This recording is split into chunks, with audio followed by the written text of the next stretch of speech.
What's going on, Crypto Nation? Welcome to Dapp Central, your home for everything blockchain and crypto. I'm your host here, Fareed. Today, we're diving into a brand new blockchain that has just come on my radar, dubbed Apex Fusion. Now, it's aiming to fuse together the UTXO world as well as the EVM world, which, as you probably know, use two separate bookkeeping models. Now, we're going to dive into a recent tweet that was just made by Charles Hoskinson surrounding Apex Fusion. And then I want to talk a little bit about the potential team as well as the architecture for this brand new blockchain. As always, if you do enjoy updates like these, I would appreciate you if you could smash that thumbs up. If it's your first time stopping by and you want more content like this, consider subscribing. And last but not least, if you have any comments or just want to share your opinion, then make sure to leave a comment down below.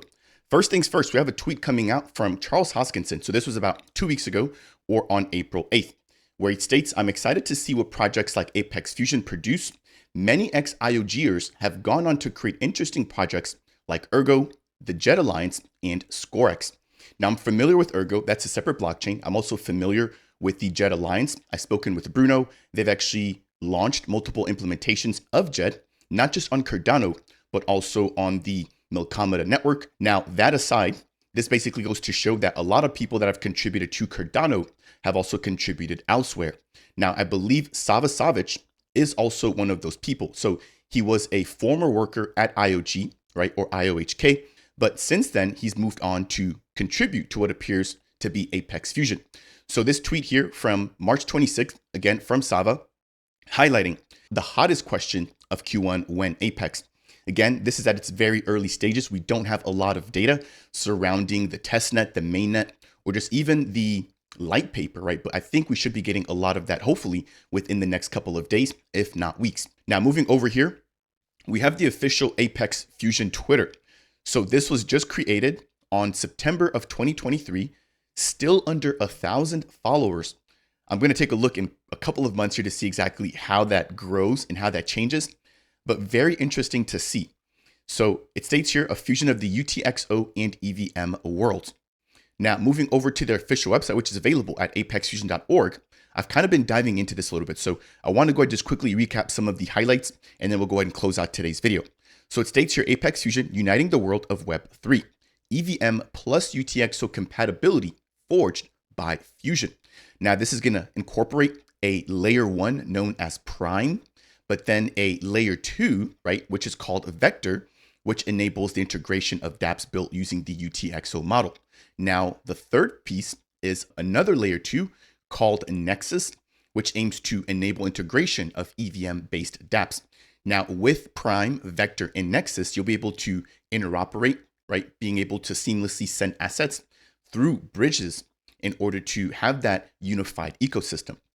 So in terms of the development teams, they've got 9 of them, 39 core contributors, and they have 4 battle-tested tech stacks. Again, I'm going to be really trying to dive a little bit deeper into this as we get more information surrounding it. Now, it breaks down here the problem with Bitcoin having over 100 million addresses, Ethereum, very similar, Cardano with 5 million addresses, and Polygon with 10 million addresses. Keep in mind, if you have a wallet on Cardano, you can't do or interact with anything on Ethereum, Bitcoin, Polygon, and vice versa.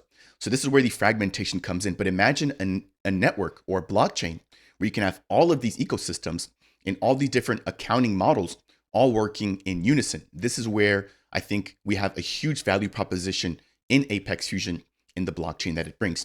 So scrolling down a little bit, it talks a little bit about the architecture, and I want to quickly highlight this here. So when it comes to security and decentralization, you have Prime, right, which is the foundational layer 1.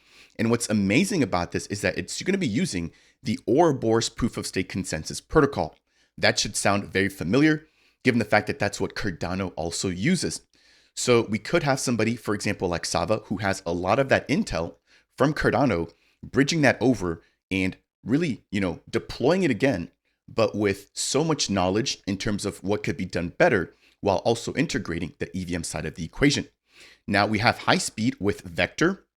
And again, Vector is a UTXO based chain optimized for high speed, low fees, and quick transactions. Now, at the very bottom, we have the mention of Nexus, which incorporates the EVM side of the equation. And then we have their reactor bridge. So the Apex token flows effortlessly between Prime, Vector, and Nexus due to their reactor, which is a bidirectional bridge pioneered by the team at Apex Fusion. Now, from a visual standpoint here, let me go ahead and just blow this up a little bit. We have Prime, right, which is based off of the Ouroboros liquid staking consensus protocol. And then on top of that, we have Vector, and then we have Nexus. So here, let's take a look again. I'm going to quickly expand this for Prime. It says that Prime is based on a fully decentralized permissionless UTXO Ouroboros POS consensus protocol. Now, this is also known as the anchor chain for the Fusion network, and it also is the only chain that's able to issue tokens. Now, it provides robust security with high transaction fees predominantly used for liquid staking and stakeholder incentivization. So it sounds like Prime will basically just be there for security and for staking. Now, what this does is allow for a little bit of the nuance to be held or to be done on Vector or Nexus. So jumping into Vector, which really intrigues me because again, it's using the UTXO model. It states that it's going to be maintained by a permissioned set of validators. So I assume that on Prime, you'll have permissionless validators, just like with Cardano stake pools, where you don't have to ask me, IOG, or Charles Hoskinson to run a Cardano node. But on Vector, it looks like they will have a permission set of validators. So this, I think, is how they're able to achieve the higher speeds and the scalability, again, where the security comes from Prime. So with the permission set of validators, there's going to be smaller block times. So on Cardano, I believe each block is spaced out by 20 seconds, or they're minted in 20-second intervals.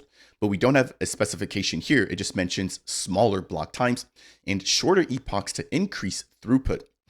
Now, at the very bottom here, we have Nexus, where it states, that this is also maintained by a permission set of validators, again, with smaller blocks and shorter epochs. That'll do it here for today's video, a brief introduction into the Apex Fusion ecosystem, again, touching on Prime, Vector, and Nexus. Now, given the fact that Vector uses a lot of the same models or a lot of the same technology that Cardano uses, I'll be providing you guys more updates around Apex Fusion, especially as we get more information surrounding the technical side of the equation. Again, I think it's going to be important to understand exactly how this is able to be done, given the fact that we've been plagued by this issue and we haven't had a blockchain to solve it yet. That said, if you learned anything along the way, I would appreciate you if you could smash that thumbs up. If it's your first time stopping by Dapp Central and you want more content like this, consider subscribing. And last but not least, if you have any questions or just want to share your opinion, then make sure to leave a comment down below. That said, and as always, I'll see you guys in the next video.